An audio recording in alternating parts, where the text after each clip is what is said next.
دوباره یه روز خوب، یه رویای قشنگ واسه آینده.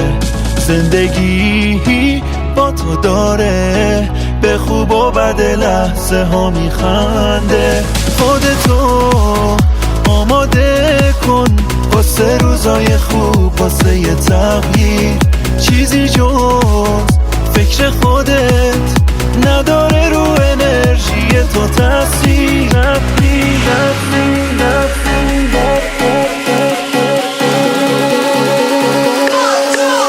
بره بالا بالاتر، بره بالا بالاتر. انرژی مثبت دنیا یعنی فرصت واسه زندگی بهتر. بره بالا بالاتر، بره بالا بالاتر. انرژی مثبت دنیا یعنی فرصت